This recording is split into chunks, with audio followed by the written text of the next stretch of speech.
Friends, मैं विकास भट्ट आपके अपने YouTube channel SKK maths classes पर आप सभी का स्वागत करता हूं। दोस्तों आज का जो टॉपिक है उसका नाम है भिन्न, जो कि काफ़ी चिरपरिचित टॉपिक है। छोटी क्लासों से आप पढ़ते आ रहे हैं, लेकिन कंपटीशन लेवल के हिसाब से कुछ संशोधन हमें इसमें करते हुए पढ़ना पड़ेगा, क्योंकि आप खुद भी जानते हैं कि छोटी क्लासों के हिसाब से क्वेश्चन आए ऐसा ज़रूरी नहीं है, क्योंकि दिन ब दिन कंपटीशन बढ़ता जा रहा है। तो डिफरेंट टाइप के जो क्वेश्चन हैं वो भी इसमें पूछे जाते हैं, तो उन्हें भी हमें देखना पड़ेगा, जो कि एग्ज़ाम के दृष्टिकोण से काफ़ी महत्वपूर्ण है। तो दोस्तों टॉपिक का नाम भिन्न है और इंग्लिश मीनिंग जो है उसका क्या है, फ्रैक्शंस हम उसको कह सकते हैं। तो चलिए दोस्तों टॉपिक को शुरू करते हैं। सबसे पहले हम देख लेते हैं कि भिन्न कहते किसे हैं, क्या होती है भिन्न। तो ध्यान दीजिएगा दोस्तों, अगर हम ऊपर किसी भाग को लिख दें, भाग मतलब दोस्तों हिस्सा, भाग या हिस्से को हम लिख दें ऊपर, और नीचे लिख दें उसका संपूर्ण भाग। नीचे क्या लिख दें दोस्तों, उसका संपूर्ण भाग लिख दें। तो ऐसी स्थिति में जो पद बनेगा या जो परिणाम हमें प्राप्त होगा उसी को हम क्या कहते हैं दोस्तों, भिन्न कहते हैं। जैसे मान लीजिए टोटल वस्तु कितनी है, 5 है। वस्तु हो सकती है या संख्या हो सकती है, दोनों हो सकते हैं। तो मान लीजिए कोई वस्तु कितनी है, 5 वस्तुएं हैं। 5 वस्तुओं में से 4 हिस्से काम में ले लिए, तो ये जो 4/5 है ना दोस्तों, इसे हम क्या कहेंगे, भिन्न कहेंगे। ठीक है दोस्तों, तो बात समझ में आई होगी आपको कि भिन्न किसे कहते हैं। तो नीचे संपूर्ण भाग होना चाहिए और ऊपर क्या होना चाहिए दोस्तों, उसका भाग या हिस्सा होना चाहिए। ठीक है, एग्जाम्पल हमने देख लिया है कि भिन्न का उदाहरण क्या हो सकता है, और चीजें हमें समझनी पड़ेगी दोस्तों। ये जो एग्जाम्पल मैंने लिया हुआ है उसी को हम आगे बढ़ाते हैं। जो ऊपर वाला भाग है ना दोस्तों, उसे तो कहा जाता है अंश। क्या कहा जाता है दोस्तों, अंश कहा जाता है। और नीचे वाले भाग को कहा जाता है हर। ठीक है, बिल्कुल सिंपल सी चीज है कि जो भी भिन्न होगी उसमें ऊपर वाले भाग को क्या कहा जाएगा दोस्तों, अंश कहा जाएगा, और नीचे वाले भाग को क्या कहा जाएगा, हर कहा जाएगा। ठीक है दोस्तों, इसके बाद की बात कर लेते हैं हम। भिन्न जो है दोस्तों वैसे तो कई प्रकार की हो सकती है, तो आपको ये तो समझ में आया कि भिन्न किसे कहते हैं। मैं आपको बता देता हूँ कि भिन्नों के प्रकार क्या हो सकते हैं।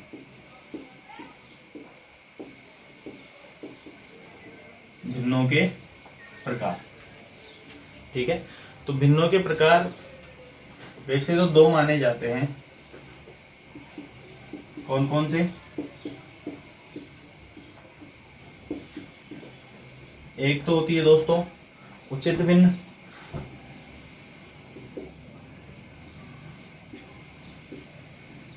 और एक प्रकार होता है दोस्तों अनुचित भिन्न। तो भिन्नों के वैसे तो 2 प्रकार माने जाते हैं, उचित भिन्न और अनुचित भिन्न। बाकी कुछ प्रकार और होते हैं जो मैं इधर बता देता हूं आपको कि कौन कौन से वो प्रकार हैं।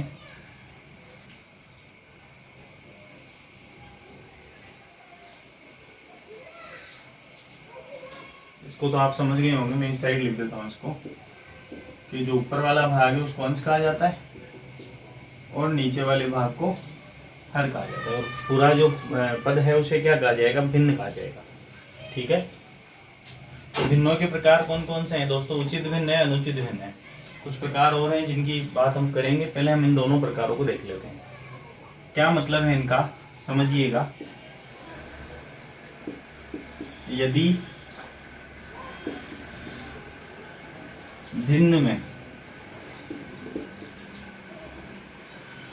भिन्न के अंदर, भिन्न में क्या हो दोस्तों, समझना अच्छे से, हर बड़ा हो अंश से। अच्छे से समझिएगा, भिन्न में क्या होना चाहिए, हर बड़ा होना चाहिए, किससे, अंश से। तो अगर हर बड़ा है किससे, अंश से, तो इसी कंडीशन में उसको क्या कहा जाएगा दोस्तों, उचित भिन्न कहा जाएगा।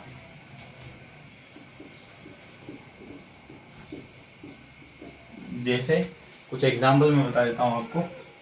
मान लीजिए 2/3 है, तो 2/3 में आप देख पा रहे हैं कि 3 बड़ा है यानी हर बड़ा है और अंश क्या है, छोटा है।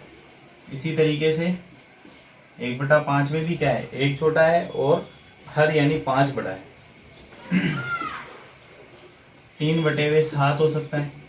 तो ये जो सारी भिन्न है दोस्तों, जो मैंने यहाँ लिखी है एग्जाम्पल के रूप में, ये क्या हो जाएगी, उचित भिन्न हो जाएगी। तो आप समझ पा रहे होंगे कि उचित भिन्न कहते किसे हैं। तो उचित भिन्न बेसिकली क्या चीज़ है दोस्तों, उचित भिन्न वो है जिसमें हर का मान तो क्या होना चाहिए, बड़ा होना चाहिए, और अंश का मान क्या होना चाहिए, छोटा होना चाहिए। इसी के विपरीत हम समझ सकते हैं कि अनुचित भिन्न क्या चीज़ है। अनुचित भिन्न इसी का विपरीत है दोस्तों। मैं लिख देता हूँ यहाँ, यदि भिन्न में क्या होना चाहिए दोस्तों, भिन्न में हर जो है वो छोटा होना चाहिए अंश से, हर लेस देन होना चाहिए किससे, अंश से। ठीक है दोस्तों, यानी हर छोटा हो और अंश बड़ा हो, उल्टा होना चाहिए इसमें। तो उस कंडीशन में हम उसको क्या कहेंगे, अनुचित भिन्न कहेंगे। ठीक है, कुछ एग्जांपल मैं बता देता हूँ आपको। जैसे मान लीजिए 3/2, इसी का उल्टा कर देते हैं। 3/2 क्या चीज है दोस्तों, अनुचित भिन्न है, हर तो छोटा है और अंश बड़ा है। 5/1 मान लीजिए, 7/3 मान लीजिए, ये सब किसके उदाहरण है दोस्तों, अनुचित भिन्न के उदाहरण है। ठीक है, तो आप समझ तो गए होंगे। ये आपको दिख नहीं रहा है तो मैं इसको थोड़ा सही लिख देता हूँ दोस्तों। ये आपको दिख नहीं रहा है तो इसको थोड़ा सा मैं इसको छोटा कर देता हूँ और फिर एग्जाम्पल लिख देता हूँ। क्या होना चाहिए दोस्तों, हर छोटा होना चाहिए और अंश बड़ा होना चाहिए। ये हमने देखा कि हर तो छोटा हो और अंश बड़ा हो। एग्जाम्पल मैं यहाँ लिख देता हूँ आपके लिए। जैसे 3/2, 5/1 और 7/3 आदि। अब आपको एग्जाम्पल दिख गए होंगे दोस्तों। ठीक है, तो ये इसके एग्जाम्पल हैं जो किसको बताएंगे दोस्तों, अनुचित भिन्न को बताएंगे। ठीक है, तो ये समझ तो लिया आपने कि उचित भिन्न क्या होती है, अनुचित भिन्न क्या होती है, उदाहरण क्या होते हैं। लेकिन समस्या यहाँ रहेगी कि इसको याद कैसे रखा जाए, कि हम बार बार भूल जाते हैं कि यार ये उचित भिन्न है या अनुचित भिन्न है, कई बार उल्टा लिखने में आ जाता है। तो वो जो गलती है वो क्यों नहीं, वो नहीं होनी चाहिए हमसे। ठीक है, और कैसे नहीं होगी उसी चीज़ को हमें समझना है। ध्यान दीजिएगा आगे। मान लीजिए हम लिख रहे हैं 2/3। ठीक है, तो हमने ये पहले ही समझ लिया कि भिन्न के लिए नीचे का भाग जो है वो क्या होता है, संपूर्ण भाग होता है दोस्तों। ठीक है, तो टोटल 3 है, मैं संपूर्ण भाग को क्या कह सकता हूँ, टोटल कह सकता हूँ। तो टोटल तो 3 है, 3 में से 2 वस्तुएं काम में ली जा सकती है। मतलब ये सही है कि टोटल वस्तुएं कितनी है दोस्तों, 3 है। उसमें से कितनी वस्तुएं काम में ले रहा है, ये 2 वस्तुएं काम में ले रहा है, जो कि बिल्कुल सही है दोस्तों। ठीक है, 3 में से 2 वस्तुएं काम में ली जा सकती है। तो इसको तो हम क्या कहेंगे दोस्तों, इसको हम कहेंगे उचित भिन्न। इसको क्या कहेंगे, उचित भिन्न कहेंगे। और मान लीजिए इसी का उल्टा होता 3/2, तो संपूर्ण भाग तो है यहाँ 2, संपूर्ण भाग जिसको मैं टोटल कह सकता हूँ। तो टोटल भाग जो है वो तो यहाँ 2 है, और हिस्सा कितना है दोस्तों, उसका 3 है। यानी 2 में से 3 कैसे निकलेगा, 2 में से तो 3 तो निकल ही नहीं सकता। टोटल वस्तुएं तो है 2, उसमें से निकालनी है 3, तो पॉसिबल नहीं है। पॉसिबल नहीं है तो हम इसको क्या कहेंगे दोस्तों, अनुचित भिन्न कहेंगे, यानी ये गलत भिन्न है। ठीक है, तो टोटल वस्तुओं के आधार पर आप आसानी से पता कर सकते हैं कि उचित भिन्न कौन सी है और अनुचित भिन्न कौन सी है। तो दोस्तों आपको ये सब समझ में आया होगा। तो आप इसको व्यवस्थित रूप में लिख लीजिए। व्यवस्थित रूप में कैसे लिखना है, सबसे पहले लिख लीजिएगा भिन्न किसे कहेंगे, तो भाग या हिस्सा ऊपर लिखा जाएगा अंश के रूप में, और संपूर्ण भाग लिखा जाएगा नीचे। तो हम ये कह सकते हैं कि किसी संपूर्ण भाग और किसी वस्तु के संपूर्ण भाग और उसके हिस्से का जो अनुपात है उसे हम क्या कहते हैं, भिन्न कहते हैं दोस्तों। जैसे एग्जाम्पल मैंने यहाँ लिख दिया है, ऊपर वाले भाग को अंश कहेंगे, नीचे वाले भाग को हर कहेंगे। भिन्नों के प्रकार हमने देखे, तो हमने उचित और अनुचित 2 प्रकार तो हमने देख लिए हैं। कुछ और भी प्रकार होते हैं जो हम देखने वाले हैं अभी। ठीक है दोस्तों, तो ये आप व्यवस्थित रूप में इसको एक बार लिख लीजिए, फिर हम आगे की चर्चा करते हैं।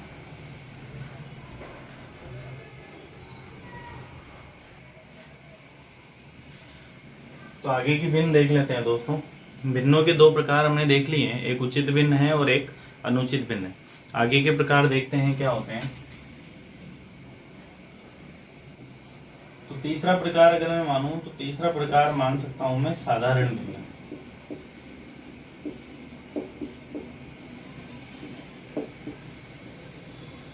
साधारण भिन्न, वैसे तो देखो भिन्न के दो ही मेन प्रकार होते हैं, उचित और अनुचित, लेकिन फिर उनको लिखने के हिसाब से इन्होंने अलग अलग बना लिया है। तो हालांकि ऐसा प्रश्न पूछा नहीं जाएगा कि भिन्न कितने प्रकार की होती है, फिर भी अगर आता है तो आप दो ही लिखें, क्योंकि उचित और अनुचित दो ही प्रकार की वैसे वास्तव में भिन्न होती है, लेकिन फिर उसको लिखने के हिसाब से इन्होंने अलग अलग लिख दिया है। जैसे साधारण भिन्न लिख दिया एक। तो साधारण भिन्न क्या होती है ये हम समझते हैं दोस्तों। साधारण बिल्कुल सिंपल सी साधारण भिन्न जो है वो बिल्कुल सिंपल सी चीज है दोस्तों। सिंपल सी चीज क्यों है मैं बता देता हूँ आपको। साधारण भिन्न का मतलब है, मतलब ऊपर तो लिख दें अंश को और नीचे लिख दें हर को, बस सिंपल सी चीज है कि ऊपर तो अंश के रूप में संख्या लिखी हुई हो, नीचे हर के रूप में संख्या लिखी हुई हो। यानी जो भिन्न है वो किस रूप में होनी चाहिए, p बटा q के रूप में। किस रूप में होनी चाहिए दोस्तों भिन्न, p बटा q के रूप में। यहाँ p अंश है और q क्या है, हर है। और एक चीज और ध्यान रखनी है कि जो q है उसकी वैल्यू 0 के बराबर नहीं हो सकती।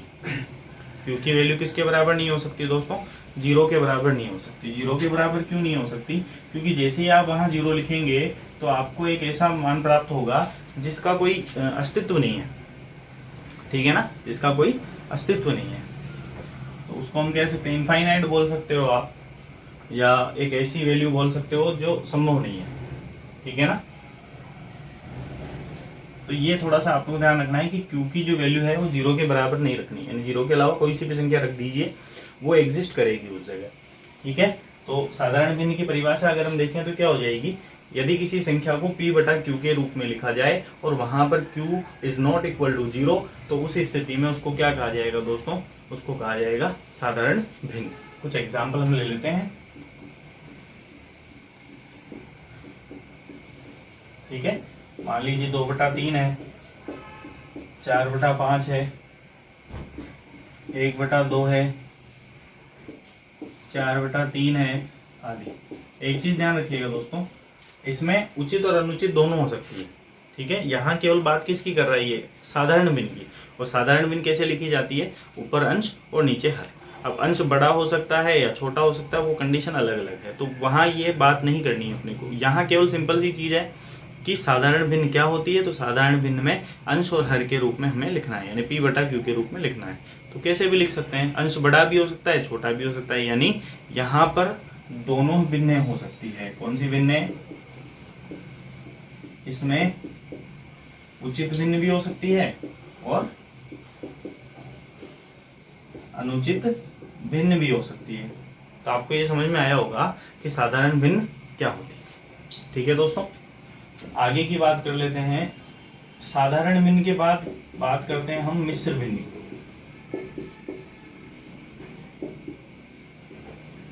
ठीक है। जैसा कि नाम से पता चल रहा है मिश्र भिन्न का मतलब हो गया जो मिक्स है, ठीक है ना। मिक्स कैसे लिखा जाएगा तो उसको मैं लिख के बताता हूँ आपको कि किस तरीके से ये लिखा जाता है। तो इसमें क्या होगा दोस्तों, जैसे मान लीजिए a b और ये c, इस रूप में मिश्रित भिन्न आपको लिखी हुई मिलेगी, ठीक है ना। किस रूप में लिखी हुई मिलेगी, a b और c इस रूप में। तो इसको पढ़ेंगे कैसे, इसको पढ़ेंगे हम a सही b बटे हुए c, ठीक है ना। a सही b बटे हुए c, इस रूप में हम उसको लिखते हैं और पढ़ते हैं। छोटी क्लासों से पढ़ते आ रहे हैं, आपको खुद को पता है, ठीक है। जैसे कुछ एग्जाम्पल हम ले लेते हैं। 1 सही 4 बटे हुए 5 पढ़ते हैं ना, आपको खुद को पता है, ऐसे ही हम उसको पढ़ते हैं। 1 सही 4 बटे हुए 5, 2 सही 3 बटे हुए 7, 1 सही 5 बटे हुए 6 आदि। ये सब क्या कहलाएंगे दोस्तों, मिश्रित भिन्न कहलाएंगे, ठीक है। तो मिश्रित भिन्न के लिए वैसे किसी परिभाषा की जरूरत नहीं है, फिर भी हम लिखना चाहें तो ये जो है पूर्णांकों से बनाई जाती है। किससे बनाई जाती है, पूर्णांकों से, यानी माइनस में भी हो सकती है, प्लस में भी हो सकती है, ठीक है।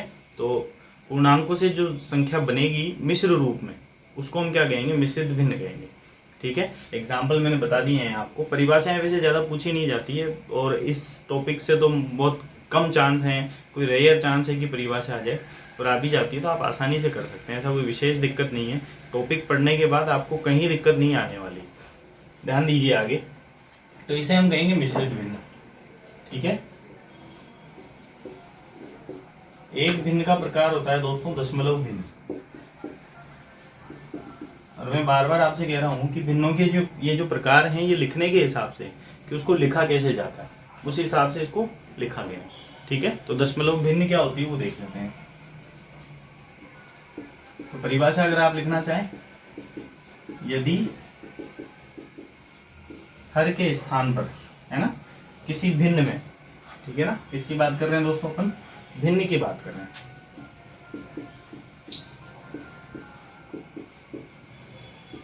यदि किसी भिन्न में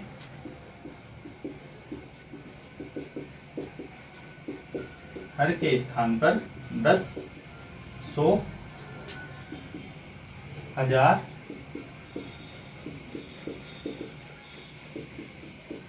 आदि संख्याएं हों तो उसे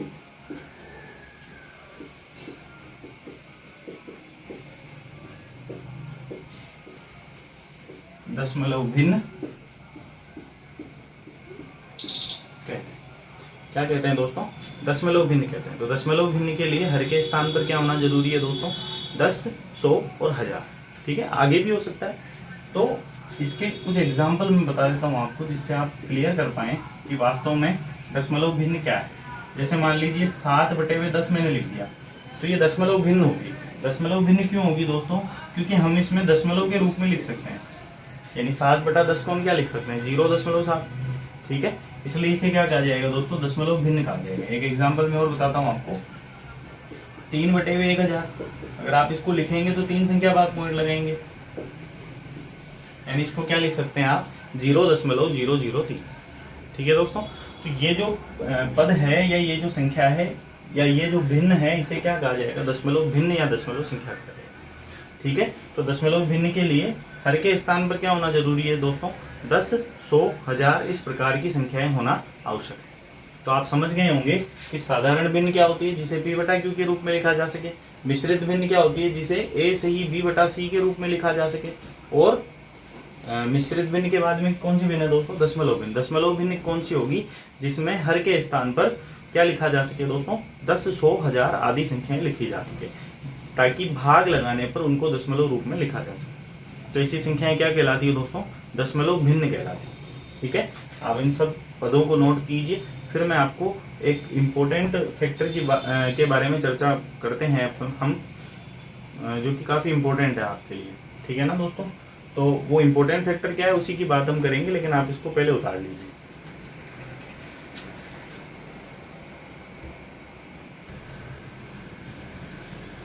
ध्यान दीजिए दोस्तों आगे, तो मैं आपको बता रहा था कि इम्पोर्टेंट फैक्टर है एक जो हमें समझना है। ठीक है, क्या है इम्पोर्टेंट फैक्टर, हम समझ लेते हैं उसको। एक तो होता है दोस्तों साधारण भिन्न को मिश्र या मिश्रित भिन्न में बदलना।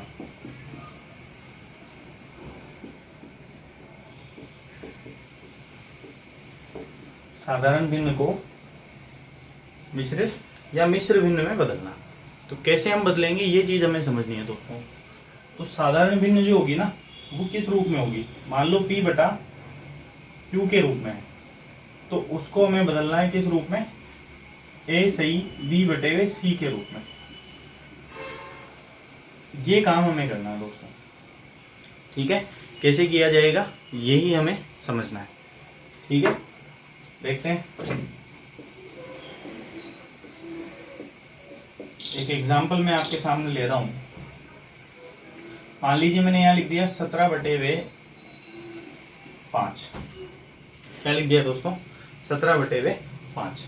तो 17/5 को अगर मैं बदलता हूँ किसमें, मिश्रित भिन्न में, तो उसके लिए आपको 17 में 5 का भाग लगाना पड़ेगा। ये 17 मैंने यहाँ लिख दिया, ये 5 मैंने यहाँ लिख दिया। ठीक है, 5 का भाग लगाएंगे तो 5 दिए 15 और 17 में से 15 गया तो कितना बच गया दोस्तों, 2 बच गया। ठीक है। और ये एक चीज ध्यान रखिएगा यहाँ कि भाग पूरी बार नहीं जाना चाहिए, क्योंकि पूरी बार अगर भाग जाएगा तो मिश्रित भिन्न नहीं बन पाएगी।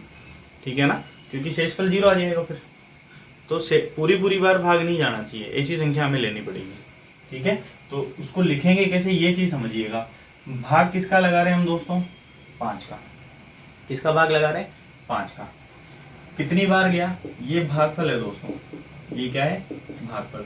और ये क्या चीज होगी, शेषफल हो गया। और इसे हम कह देंगे भाजक। इसको क्या कहेंगे दोस्तों, भाजक कहेंगे। और 17 क्या चीज है, भाज्य है। तो हमें क्या करना है दोस्तों, सबसे पहले यहाँ लिखना है भाजक को। तो भाजक में लिख दिया 5। किसका भाग लगाया हमने, 5 का। 17 में भाग लगा रहे हैं और कितनी बार जा रहा है दोस्तों, 3 बार। तो जितनी बार भाग जाएगा उसको लिखेंगे ऊपर, यानी भागफल ऊपर लिखा जाएगा। जिसका भाग लगाया वो नीचे, जितनी बार भाग जा रहा है वो ऊपर। और जो शेषफल बच रहा है, शेषफल कितना बच रहा है दोस्तों, 2 बच रहा है, तो उसको लिखेंगे इस जगह। ठीक है, इसको कहाँ लिख देंगे दोस्तों, सॉरी एक चीज ध्यान रखिएगा, इसमें ऐसे नहीं लिखना है अपने को, थोड़ा सा गड़बड़ हो गया दोस्तों। इसमें सही से लिखेंगे, देखो उल्टा हो गया ना वो। यहाँ हमें रखना है किसको, जिसका भाग लगा रहे हैं उसको। जितनी बार भाग जा रहा है उसको यहाँ बीच में लिखना है दोस्तों। ठीक है ना, जितनी बार भाग जा रहा है उसको कहाँ लिखेंगे, बीच में लिखेंगे। और जो शेषफल बच रहा है उसको लिखेंगे इस जगह। ठीक है, तो यानी उसका जो 17/5 का मिश्रित रूप है वो क्या आ जाएगा दोस्तों, 3 सही 2/5। क्या आ जाएगा दोस्तों, 3 सही 2/5। ये एग्जाम्पल नंबर 1 है इसका। और एक चीज आपको विशेष यहाँ ध्यान रखनी है। क्या ध्यान रखनी है, मिश्रित भिन्न हमेशा अनुचित भिन्न से बनती है। बहुत इंपॉर्टेंट चीज है दोस्तों। मिश्रित भिन्न किससे बनती है, अनुचित भिन्न से बनती है। तो ये नोट करने लायक बात है दोस्तों, इंपॉर्टेंट है, इसलिए मैं नोट लगा के लिख रहा हूँ कि जो मिश्रित भिन्न है वो हमेशा किससे बनेगी दोस्तों, अनुचित भिन्न से बनेगी। ऐसा क्यों, क्योंकि अगर उचित भिन्न है तो नीचे भाग आसानी से चल जाएगा और उससे तो सीधी सी संख्या आ जाएगी। जैसे मैं बताता हूँ आपको, मान लीजिए 15 यहाँ है और ऊपर 12 है, तो उसमें भाग ही नहीं जाएगा। ठीक है ना, 0 आएगा वहाँ तो ऐसी स्थिति में उसको मिश्रित भिन्न में नहीं लिखा जा सकता। तो आपको ये समझ में आ गया होगा कि मिश्रित भिन्न बनाने के लिए किसका उपयोग किया जाता है दोस्तों, अनुचित भिन्न का। काफ़ी इंपॉर्टेंट क्वेश्चन है, बनाया जा सकता है क्वेश्चन घुमा के कि मिश्रित भिन्न बनाने के लिए किसका उपयोग किया जाता है। उसमें ऑप्शन डाल दिए, उचित भिन्न, अनुचित भिन्न, किसी का भी नहीं, और कुछ दशमलव भिन्न डाल दिया, कुछ भी डाल दिया। तो आपको याद रखना है कि किसका उपयोग किया जाता है दोस्तों, अनुचित भिन्न का। ठीक है, तो ये तो था दोस्तों कि साधारण भिन्न को मिश्रित भिन्न में कैसे बदलना है।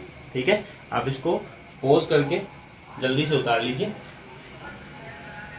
अब मैं आगे बता देता हूँ आपको कि इसका उल्टा क्या हो सकता है दोस्तों।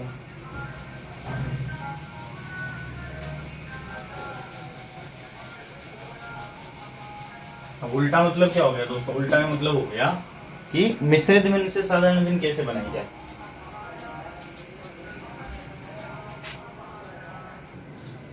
ध्यान दीजिए दोस्तों, मिश्रित भिन्न को साधारण भिन्न में किस तरीके से बदला जाता है, तो वो हम देख लेते हैं किस तरीके से बदलना है।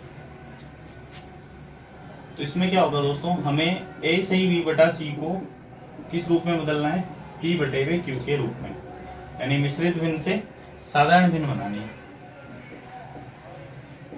एग्जाम्पल हम ले लेते हैं दोस्तों। मान लीजिए एग्जाम्पल है 2 सही 3 बटे वे 5। ये कोई एग्जाम्पल है, इसको हमें बदलना है किसमें, साधारण भिन्न में बदलना है। साधारण भिन्न में बदलने के लिए आपको ध्यान रखना है क्या करना पड़ेगा, समझ लीजिएगा अच्छे से। ये जो पद दिख रहा है ना दोस्तों, इसको तो हमें करना पड़ेगा गुणा। क्या करना पड़ेगा, गुणा करना पड़ेगा। आपको अगर समझ में नहीं आ रहा है तो मैं थोड़ा बड़ा लिख देता हूँ इसको।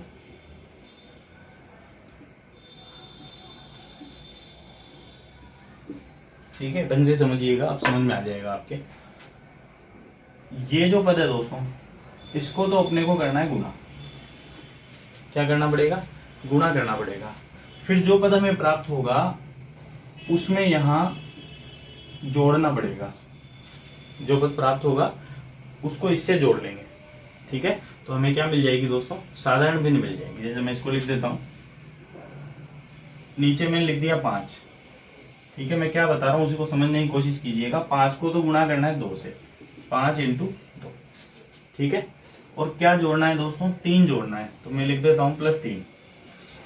ठीक है, कितना बन गया, 5 दूने 10 +3/5, यानी क्या बन जाएगा दोस्तों, 10 और 3 13/5। ठीक है, तो इसकी जो साधारण भिन्न होगी वो कितनी हो जाएगी दोस्तों, 13/5 हो जाएगी। तो बहुत आसानी से हम उसको लिख सकते हैं। आपको समझ में आ गया होगा कि साधारण भिन्न से मिश्रित भिन्न कैसे बनाई जाती है। ठीक है, और मिश्रित भिन्न से साधारण भिन्न किस तरीके से बनाई जाती है। तो आप इसको नोट कर लीजिए, फिर हम आगे की बात करते हैं।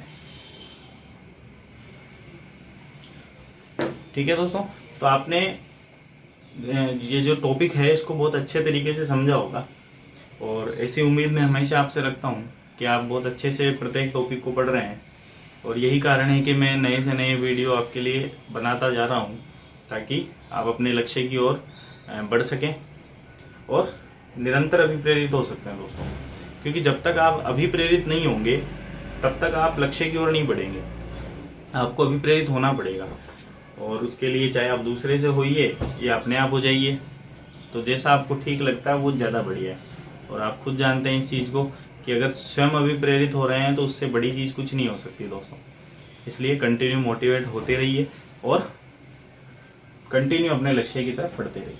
ठीक है दोस्तों, तो आज का जो सेशन है आपको काफ़ी अच्छा लगा होगा, और हमेशा की तरह आपका मैं शुक्रगुजार हूँ कि आप मेरे चैनल को लाइक कर रहे हैं, शेयर कर रहे हैं, सब्सक्राइब कर रहे हैं और कंटिन्यू जुड़े हुए हैं SKK मैथ्स क्लासेस से।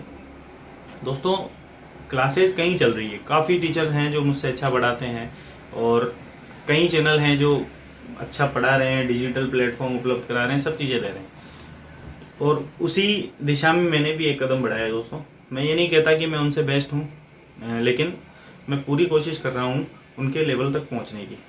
ठीक है दोस्तों, मुझे पता है कि मैं उनके लेवल तक काफ़ी टाइम लगेगा मुझे वहाँ तक पहुँचने में, लेकिन उम्मीद पे दुनिया कायम है, और मेहनत हमेशा करता रहूँगा इसी तरीके से, क्योंकि आपका साथ हमेशा रहने वाला है मेरे साथ। ठीक है दोस्तों, तो इसी तरीके से SKK मैथ्स क्लासेस पर और मुझ पर अपना प्यार बनाए रखिए, अप्रिशिएट हमेशा की तरह करते रहिए।